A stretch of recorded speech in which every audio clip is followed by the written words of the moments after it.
السلام علیکم تاسو ګوره هم پښتون خبرونه او زم کومل شبیر زم شاه سلیم جان وړاندې کوو د ټول ناول د نن ورځې مهم خبرونه.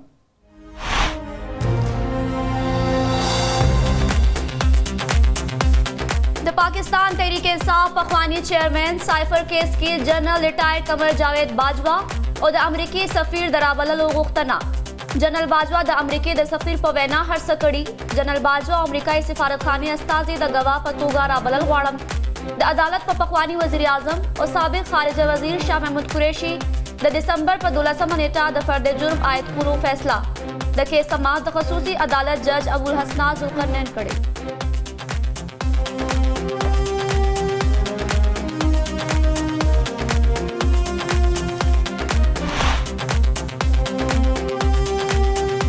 د تحریک انصاف د چیئرمین او بشرا بی بی خلاف القادر ټرسټ کیس کې سماعت شروع. د تحریک انصاف چیئرمین او داغه میرمن د شروع په ورځ عدالت ته طلب. د ملک ریاض، زلفی بخاری، شهزاد اکبر او فرا ګوګي د گرفتاری وارنټونه جاری.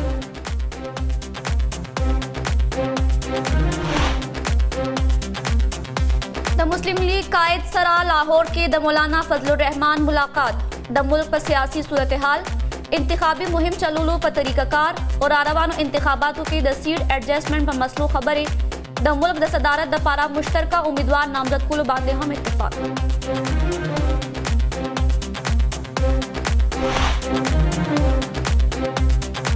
شہباز شریف وایي د نواز شریف خلاف هر قسمه سازش په ناکامه کړم. چې نواز شریف څه وایي هماغه شان به کیږي. چې هغه د کومې حلقې ټکټ راکړو نو د هغې حلقې نه به الیکشن کې برخه اخلم. د مسلو حل په سیاسي استحکام کې دی. شهباز شریف زیاته کړه چې قیمتي وخت په توهین او کردار کشۍ کې ضایع کړی شو. مسلم لیگ نون د انتخاباتو لپاره نه بلکې د ولس او اقتصادي ګټو لپاره مبارزه کوي.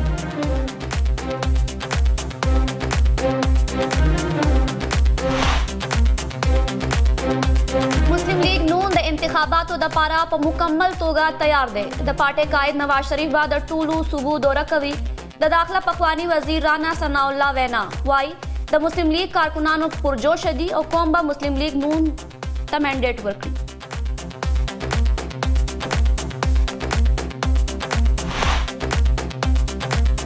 د جماعت اسلامي امیر سراج الحق وایي په ملک کې 15 کلونو نه مافیا مسلطه ده. اوس بعد د فروری په 8 نیټه وار په وار حکومتونه اخیستونکو احتساب کیږي. د انتخاباتو د تیارو په اړه پریس کانفرنس ته د سراج الحق خطاب وایي د ملک د ترقۍ لپاره ځوانانو لا مخکې راتلل پکار دي. نگران وزیر اعظم انوار الحق کاکڑ وایي چین پاکستان اقتصادي راهدارۍ په وجه ځمکنۍ رابطې مضبوطې شوې دي او روان وخت کې به گوادر د صنعتي او تجارتي سرګرمو په مرکز بدل شي. گوادر کې د پاک چاینا فرینډشپ هسپتال او د سمندر اوبه د سکرو د جوګه کولو د منصوبې افتتاح. روان وخت کې به گوادر د صنعتي او تجارتي سرګرمو په مرکز بدل شي.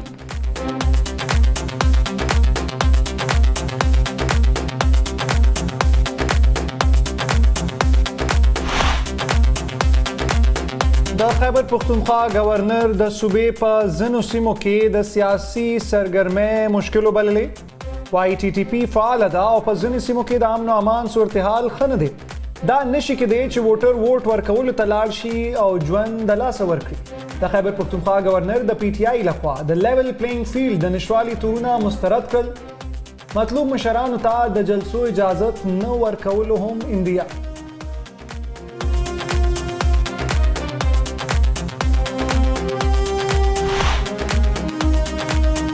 د پرویز خټک د نوخار ټول و سیټونه په کور کې د ساتلو اعلان. د یو قومي او 2 صوبایي سیټونو نه الیکشن کې پخپله د برخه اخیستلو اعلان. د هغه زوم عمران خټک د یو قومي او یو صوبایي سیټ نه امیدوار. یو سیټ نه به ځامن مقابله کوي. پرویز خټک وایي یوازې به د ټولو ګوندونو سره مقابله وکړي.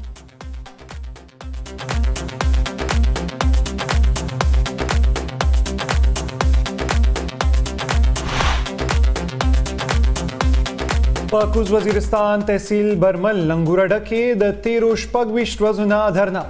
انګوراډې ته د بجلی او ټلیفون سہولتونه برابر کړي شي. بند سرکاري سکولونه د بحال شي. افغانانو ته د ایمرجنسي په صورت کې په تذکرې د تلو اجازت ورکړي شي. د دھرنې د ګډون کوونکو لخوا مطالبه. وایي تر څو چې زموږ مطالبې نه وي منل شوي دھرنه به دوامداره وي.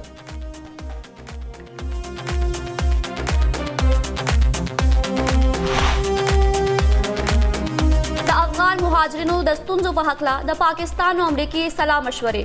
د امریکې خارجه وزارت کې د مهاجرینو لپاره نائب وزیر اسلام آباد ته سفر. پاکستاني چارواکو سره د مهاجرینو په اړه خبرې. د بهرنیو چارو د وزارت امریکایي مرستیاله به پاکستان کې 3 ورځې پاتې شي. د هغه افغانانو امریکا ته د بوتلو عمل به ګړندی کړي چې ویزو لپاره یې رجوع کړي.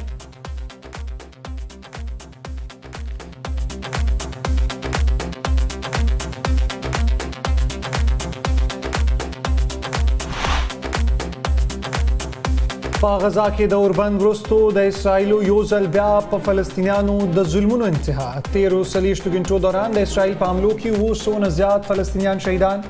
د الشجاعیه په رهایشي ودانو بمبارۍ کې 200 کسان شهیدان.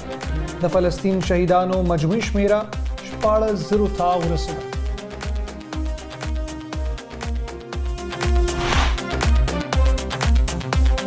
آسټرالیا کنډیشنز کې د سختو چیلنجونو لپاره تیار یو او د سیریز د تیارۍ لپاره 3 ورځنی میچ ډیر اهمیت لري. د پاکستان کرکټ ټیم وکټ کیپر بیټسمین سرفراز احمد وینا کیمرا کې میډیا سره خبرو کې سرفراز احمد ویل مونږ کوشش کوو چې پریکټس میچ نه ډیره ګټه ترلاسه کړو. زموږ د ټیم هدف دلته ښه کرکټ کول او سیریز ګټل دي.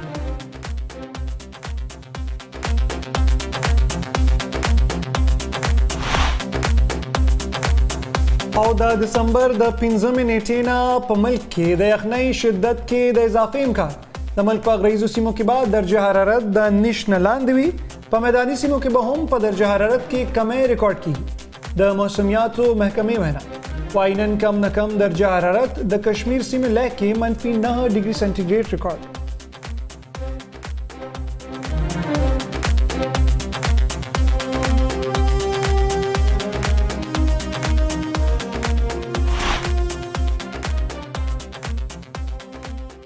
مهم خبرونه تاسو کتل. تفصیلی خبرونه د دې کوچنی شان د مینه پس چرته هم مزي هم پښتون سره اوسئ.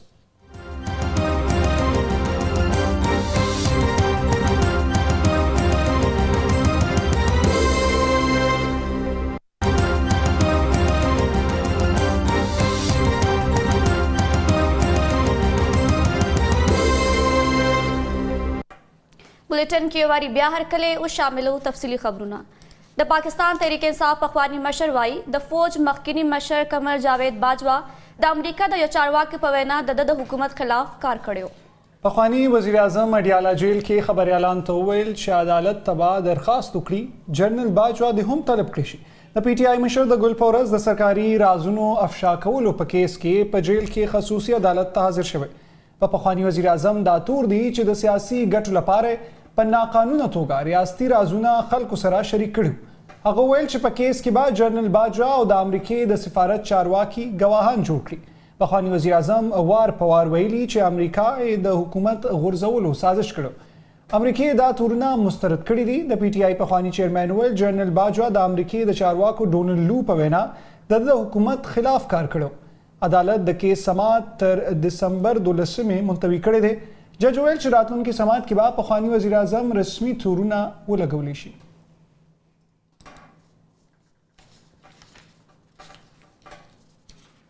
نن د اسلام آباد په احتساب عدالت کې د تحریک انصاف د چیرمن بشرا بی بی ملک ریاض او نورو ملزمانو خلاف القادر ټرسټ کیس کې سماعت شروع شوه. سماعت د احتساب عدالت جج محمد بشیر وکړو. جج د تحریک انصاف چیرمن او داغه میرمن د شروع په ورځ عدالت ته راغوښتل. د سماعت په وخت د ټولو ملزمانو چې پکې ملک ریاض، داغه زوی زلفی بخاری، شہزاد اکبر او فرح خان د گرفتاری وارنټونه هم جاری کړل. دغه کیس سماعت به اډیالا جیل کې کیږي.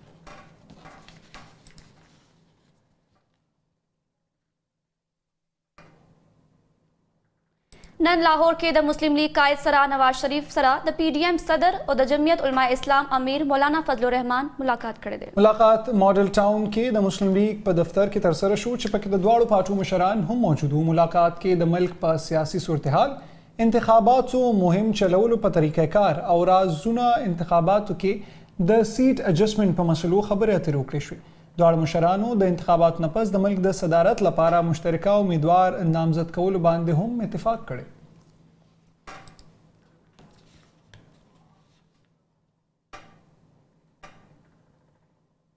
د پاکستان مسلم لیگ نون صدر شہباز شریف وائی ولس د مونږ ته په انتخاباتو کې واضح اکثریت راکړي چې پاکستان معاشي خود کفالت ترلاسه کړي او خلک د ګرانۍ نه خلاص کړو. په یو بیان کې شهباز شریف ویلي دي چې متفقه قومي معاشي منشور پاکستان د مسلو نه بهر کولی شي. که په انتخاباتو کې کامیابي ملاو شوه نو د نواز شریف په مشرۍ به د قومي ترقۍ په منشور عمل کوو. د هغه وینا وه چې موږ به روزګار برابرو او غربت به ختمو. انشاءاللہ د بجٹ خسارہ کا مول په ترجیحاتو کې دي.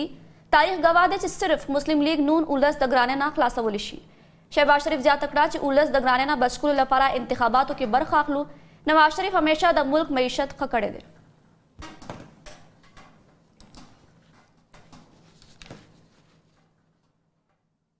مسلم لیگ نون د انتخاباتو دپاره په پوره توګه تیار دی. سو د پارټۍ قائد نواز شریف به د ټولو صوبو دوره کوي.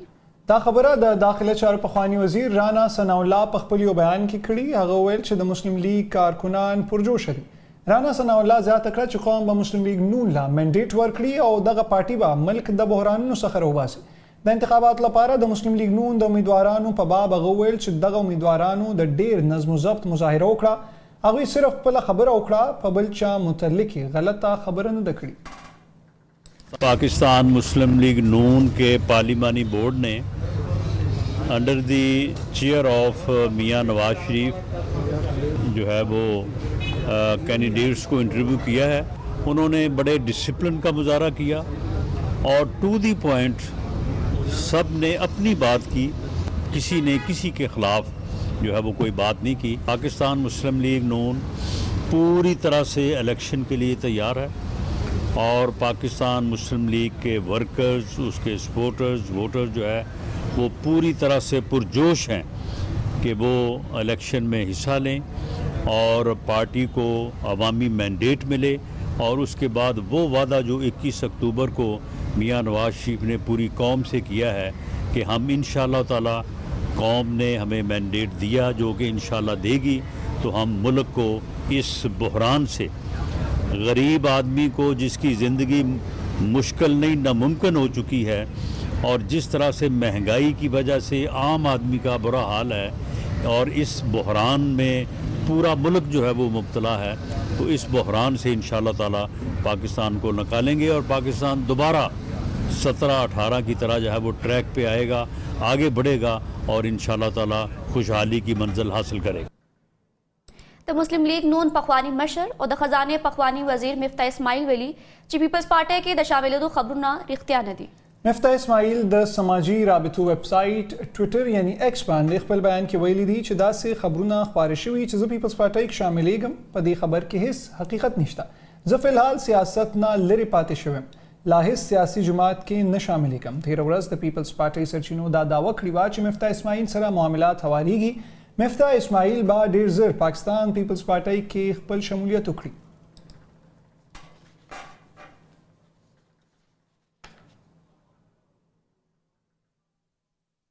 د پاکستان مسلم لیگ نون یو مشر او پخوانی وفاقي وزیر دانیال عزیز ویلي دي چې د رانا ثناء الله احترام کوم، ما هیڅکله د ټکټ لپاره چاته سفارش نه دی کړی. دانیال عزیز د نومبر په 13 په خپل یو بیان کې د مسلم لیگ نون او د پارټۍ په جنرل سیکرټري احسن اقبال نیوکې کړې وې. هغه ویلي چې احسن اقبال د پرایس مانیټرینګ کمیټې چیئرمین و، نو هغه ولې په ګرانۍ قابو نه موندلو چې له وجې پارټۍ هغه ته شوکاز نوټس جاری کړی. نن میډیا سره خبرو کې رانا ثناء الله ویل چې د دانیال عزیز په احسن اقبال د تنقید وجہ د انتخابي ټکټ لانجه ده. یو نجی ټي وي سره په خبرو کې دانیال عزیز په دې بیان رد عمل ورکړی او ویلي دي چې پارټۍ غړي چې څوک ګټلی شي هغه ته ټکټ ورکړي. زما هیڅ اختلاف نشته، که پارټۍ څوک ضایع کول غواړي نو دا د دوی خپله خوښه ده. هغه ویل چې اصلي مسله په ملک کې ګراني ده. ما په پارټۍ کې په هره کچه د ګرانۍ مسله راپورته کړې ده.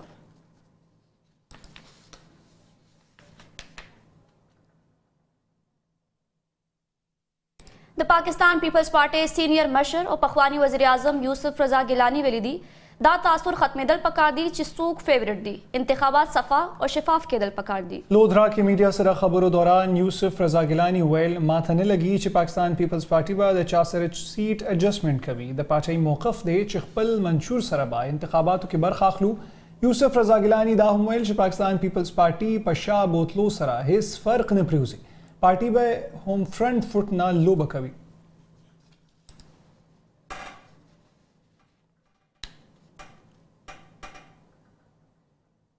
د مالیې وزارت وایي چې الیکشن کمیشن ته به په 1 یا 2 ورځو کې فنډز جاری کړي شي. د خزانې وزارت په یو بیان کې ویلي دي چې د الیکشن کمیشن لخوا غوښتل شوي فنډونه به جاری کړي شي چې د الیکشن کمیشن لخوا د نومبر په 14 نیټې د فنډونو برابرولو لپاره خط هم لیکلی شوی. د مالیې وزارت زیاته کړې ده چې د فنډز اجرا لپاره د مختلفو کچو نه منظوري ضروري وي او اوس د الیکشن کمیشن د ضرورت فنډ به راتلونکي 2 ورځو کې جاری کولی شي. بل خوا د خزانې سیکرټري امداد الله بوسال د الیکشن کمیشن له چارواکو سره تر لیدنې وروستو رسنو سره په خپلو خبرو کې وویل چې د الیکشن کمیشن ته چې د څومره فنډ ضرورت وي نو را روانو 2 ورځو کې به جاری کړی شي. سر کب تک فنڈ ریلیز کر رہے ہیں؟ ہم ریلیز کر دیں گے فنڈ. کب تک سر 17 ارب مانگ رہے ہیں الیکشن کمیشن والے، سر کتنے دیں؟ سر 2 دن میں کر دیں گے سر. سر کتنے ٹوٹل وہی جو جتنی ان کی نیڈ ہوگی کب تک کریں گے سر؟ 2 دن تک. د جماعت اسلامي امیر سراج الحق ویلي دي چې په ملک کې 15 کلونو نه مافیا مسلط ده. ولس به د فروری په 8 نیټه وار په وار حکومت اغوستونکو احتساب کوي. د انتخاباتو د تیارو په اړه پریس کانفرنس په مهال هغه ویل چې د ملک د ترقۍ لپاره ځوانانو لا اوس مخکې راتلل پکار دي. د دسمبر د 8 نیټې نه د فروری 8 پورې د ځوانان مسلسل مبارزه وکړي. د سراج الحق وینا وه چې امید دی چې الیکشن به په هر صورت کې کیږي. که دا ځل جمهوریت پټلۍ نه وانه د شوان نو بیا به په لار اچول مشکل شي. د جماعت اسلامي امیر د فلسطین په اړه ویل چې په غزا کې په زرګونو کسان ناحق شهیدان شوي دي. جماعت اسلامی د حکومت دا غوښتنه کوي چې د فلسطین په مسله کې د بیانونو نه علاوه هم څه وکړي. حکومت بدلتی ہے، نظام ایز اٹ از ہے، کرپشن، ظلم، بے انصافی، ہر روز مہنگائی میں اضافہ، نظام ایز اٹ از ہے، صرف لاڈلے بدلتے ہیں، پارٹیوں کے نام بدلتے ہیں، جھنڈے بدلتے ہیں، نعرے بدلتے ہیں. عام پاکستانی کی زندگی میں کوئی فرق، کوئی انقلاب، کوئی مثبت تبدیلی ہم نہیں دیکھ رہے ہیں. 8 فروری عوام کے ساتھ ایک سنہری موقع ہے. ظالم جاگیرداروں اور کرپٹ سرمایہ داروں کے لیے اور مافیاز کے ایجنٹوں کے لیے 8 فروری یوم الحساب بنا لے.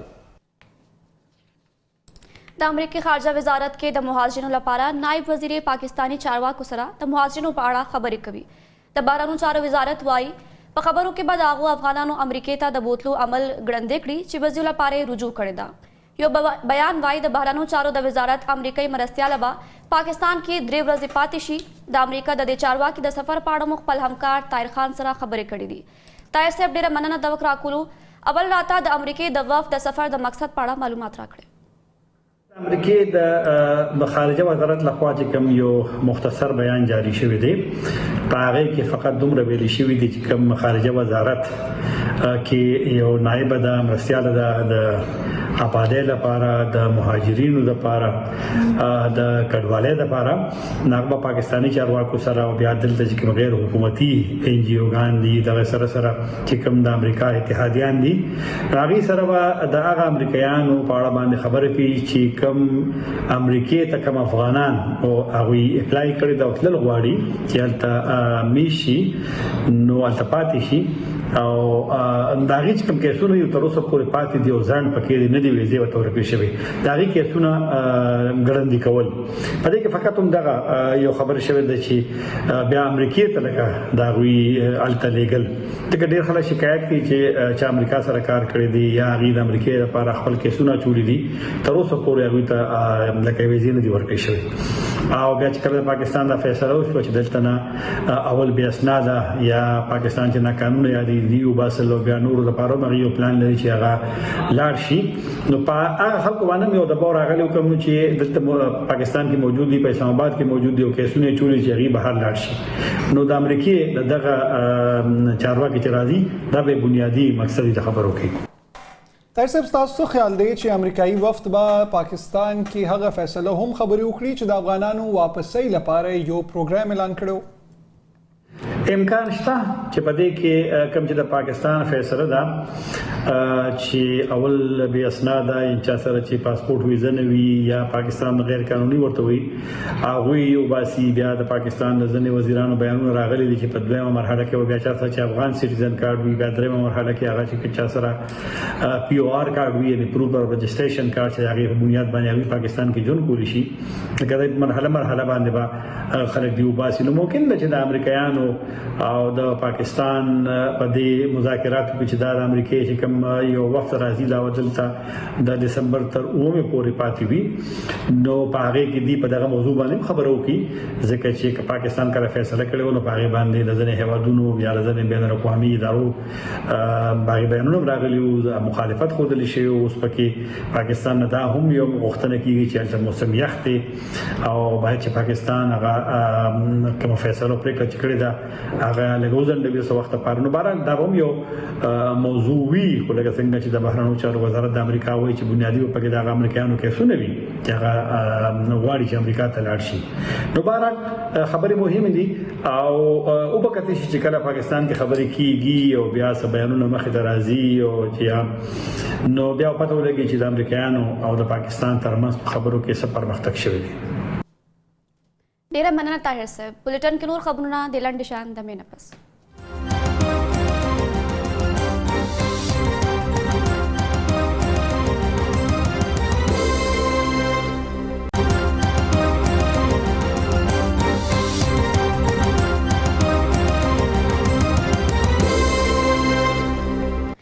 خبر شاملو نگران وزیر اعظم انوار الحق کاکڑ ویلی دی د چین پاکستان اقتصادی راهدارې په وجه ځمکنۍ رابطې مضبوطې شوې دي او د ګوادر او بلوچستان د ترقۍ دپاره سمت متعین کړی شوی دی هغه دا خبره نن ګوادر کې د پاک چاینا فرندشپ هسپتال او د سمندر اوبو د څښلو د جوګه کولو منصوبې افتتاح په وخت وکړه انوار الحق کاکڑ د پاک چاینا فرندشپ هسپتال د جوړولو لپاره د چین د امداد ستاینه کړې ده او ویل چې د سمندرو مالګینو اوبو د څښلو قابلولو سره به ګوادر ښار کې د څښلو اوبو مسله تر ډېر حده پورې حل کړی شي نگران وزیر اعظم ویل چې روان وخت کې به ګوادر د صنعتي او تجارتي سرګرمو په مرکز کې بدل کړی شي نگران وزیر اعظم ذاته کړی دا چې وفاقي او صوبایي حکومتونه مسلح افواج او قانون نافذونکي ادارې به په صوبه کې د چینی کارکونکو پورا حفاظت وکړي چائنا ترقی کرتا ہے تو سب ترقی کرتے ہیں اور اس سب میں پاکستان سب سے پہلے آتا ہے اور پاکستان میں بلوچستان سب سے پہلے آتا ہے پاکستان چائنا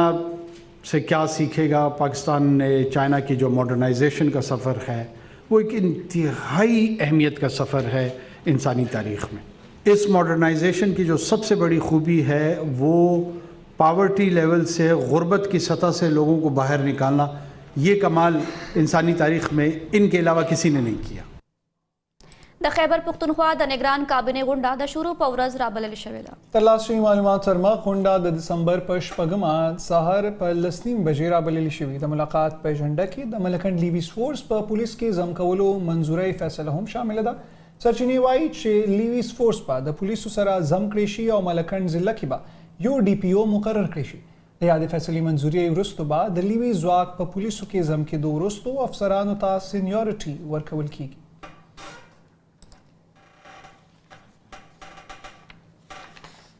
د پېښور د کرپشن مخنیوي عدالت د پخواني سپیکر اسد قیصر او نورو په عبوري ضمانت کې دسمبر تر 19 نیټې پورې توسیع کړې ده د ګل په ورځ په عدالت کې د اسد قیصر او نورو د عبوري ضمانت درخواست اوریدنه وشوه اسد قیصر د جوډیشل مجسټریټ په عدالت کې وړاندې کړی شو پولیس عدالت ته خبر ورکړو چې د اسد قیصر خلاف د مئی په 9 د ورانکارۍ عملونو په ضد مقدمه درج شوې ده عدالت د اسد قیصر د جسمانی ریمانډ لپاره د پولیس لخوا استدعا مسترد کړه یاد دی وی چې اسد قیصر 13 ورځ په یو بل مقدمه کې د ضمانت نه وروسته نیولې شوی و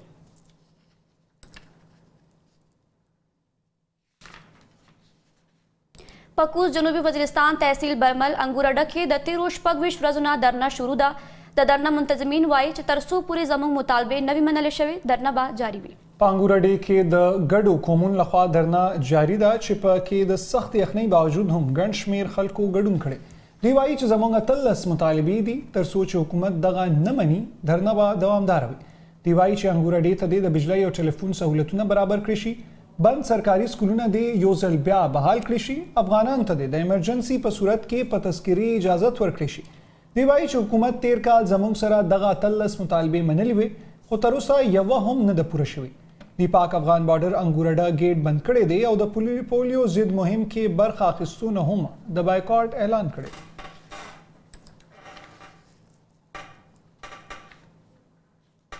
د پاکستان تحریک انصاف پارلیمنټریانز مشر پرویز خټک وایي چې زه نه پوهیږم چې دا لیول پلینګ فیلډ څه شی دی. نوموړي تیره ورځ د خبريالانو سره په خبرو کې ویل چې د هغې پارټۍ سره به اتحاد وکړي څوک چې خپله بهتره پالیسي وړاندې کړي. پرویز خټک وایي چې که کم ګوند د پرمختګ په اړه جواب ترلاسه نه کړو نو په اپوزیشن کې به ناست وي. د زیاته کړه چې زما MNAs د اپوزیشن کې کینی خو د مجرمانو سره نه. هغه دا هم ویل چې په یو بل د تنقید ضرورت نشته، په ټاکنو کې به معلومه شي چې څوک غټ بهادر دی.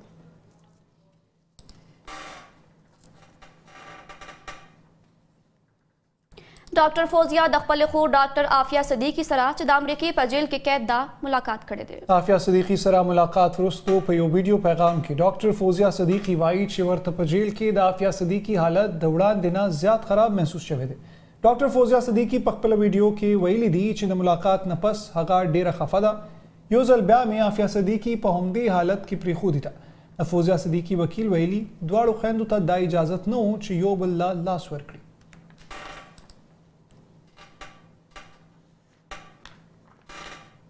د قومي احتساب بیورو یعنی نیب چیرمین د هاوسینګ سکیمونو کې د درغلینه د ښاریانو تحفظ لپاره نوی پالیسي اعلان کړې ده. د هاوسینګ سکیم متاثرین ته د چکونو ویشل دستوري په موقع د نیب چیرمین لیفټننټ جنرل ریټایرډ نذیر احمد بټ ویل چې په هر لسو کې 9 کسان د هاوسینګ سکیمونو درغلینه متاثر شوي. د هاوسینګ سکیم درغلینه د ښاریانو د تحفظ لپاره نوی پالیسي جوړه شوې ده.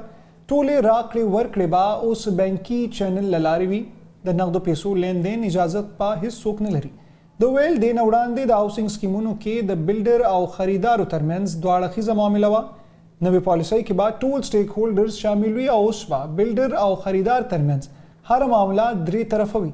د بلډر او خریدار ترمنځ تنظیم کوونکي به هم د لومړۍ ورځې څخه د هرې معاملې برخه وي. د نایب چیرمین لیفټننټ جنرل ریټایرډ نذیر احمد د نایب لاهور دفتر کې د بدعنوانۍ ضد ورځې په مناسبت دستوري خپل خطاب کې وویل چې د خلکو لوټ کوونکو خلاف په سخته کاروایی کیږي. د ویل د نیب په اړه د سستۍ تاثر تر څه حده پورې ټیک هم دی. کرپشن او بدعنواني یوه ستونزه ده چې د هغې خاتمه ډیره مهمه ده. کاروباري خلک دې د هیواد په پرمختګ کې خپل ښه کردار لوبولو څخه نه یریږي.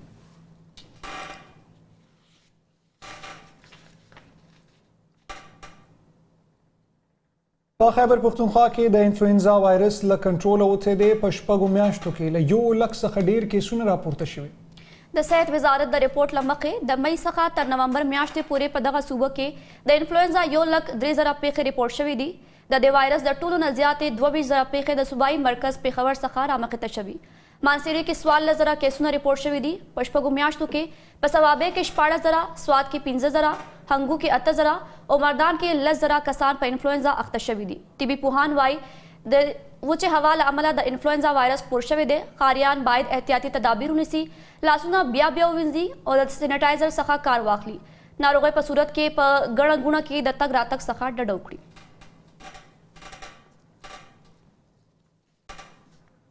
په غزا کې د اوربند باوجود د اسرائیل یو ځل بیا په فلسطینیانو د ظلمونو انتها کړې ده. د خبري منابعو د ریپورټونو مطابق 43 غنټو دوران د اسرائیل په حملو کې 200 نه زیات فلسطینیان شهیدان شوي دي.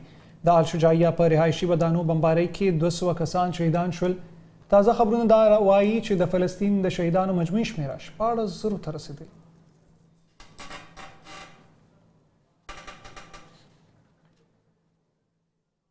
اوس هم پښتون خبرونو بولیټن کې د لوبو حال. د پاکستان کرکټ ټیم وکټ کیپر بیټسمن سرفراز احمد وایي چې د استرالیا کنډیشنز کې د سختو چیلنجونو لپاره تیار یو او د سیریز د تیاری لپاره 4 ورځنی لوبه میچ ډېر اهمیت لري.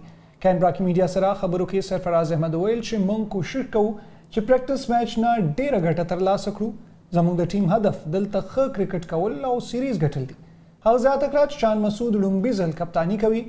بابر اعظم په ټیم کې ډېره دلچسپي اخلي. بابر اعظم نشان مسعود سره دے بہت اچھا لے کے چل رہے ہیں. حفیظ بھائی کے ساتھ ان کی جو بانڈنگ بہت زیادہ اچھی ہے اور آئی تھنک بابر کا رول بھی بہت زیادہ اچھا چل رہا ہے. جتنا میں نے کیمپ میں دیکھا ہے بہت زیادہ انوالو ہیں اور ٹیم کے جو بھی پلانس وغیرہ ہوتے ہیں تو اس میں بابر جو ہیں وہ شان مسعود کے ساتھ ساتھ ہے. تو یہ اچھا سائن ہے کہ جو آپ کا पहले कैप्टन रह चुका है, तो वो जो टीम की उसमें जो है वो काफ़ी ज़्यादा हेल्प कर रहा है। अच्छी क्रिकेट खेलनी है और कोशिश यही करनी है कि सीरीज़ जीतनी है। तो पर्सनल गोल यही है कि जाहिर सी बात है अगर मौका मिलता है तो कोशिश करेंगे बैटिंग और कीपिंग में टीम के लिए अच्छी से अच्छी परफॉर्मेंस करें। उनके पास टॉप क्वालिटी बैट्समैन है, हमारे पास भी अगर आप बात करते हैं तो हमारी अगर टेस्ट टीम देखते हैं आप ऊपर से देखें, अब्दुल्ला शफीक हैं, मामूल हक हैं, शान मसूद हैं, बाबर आजम हैं, सऊद शकील हैं, सलमान अली आगा हैं, रिजवान हैं। तो सारे प्लेयर्स बहुत ज़्यादा अच्छे हैं, सेटल्ड हैं। पिछले 2 साल से ऑलमोस्ट हमारी 1.5 साल से हमारी यही टेस्ट टीम जो है खेली जा रही है। ऑब्वियसली उनकी भी टेस्ट टीम है, लेकिन ये मैं समझता हूँ कि मुकाबला अच्छा होगा। उनकी बॉलिंग भी अच्छी है, तो हमारे पास भी हसन अली और शाहिन शाह अफरीदी मौजूद है। बुलेटिन पाखिर के द मौसम हाल द मौसमियात महकमे द दिसंबर द 15 नेठेना प मुल्क के द यखने पशिद्दत के द इजाफे इम्कान सरगन खड़े दे। द महकमा मौसमियात सरमखा द मुल्क पा गरीज़ो सीमों के बाद दर्जा हरारत द नेशनल आंधी वली प बैनानी सीमों के बाहम प दर्जा हरारत की कमें रिकॉर्ड की गई। रातन की 2 घंटों दौरान हम द मुल्क पर ज़्यादातर सीमों के बाद मौसम यख और खुश्क हुई। द पंजाब, खैबर पख्तूनख्वा और सिंध पर मैदानी सीमों के द सहार और उशपे प वक्त के द लड़ी खबरदो हम इम्कान दे।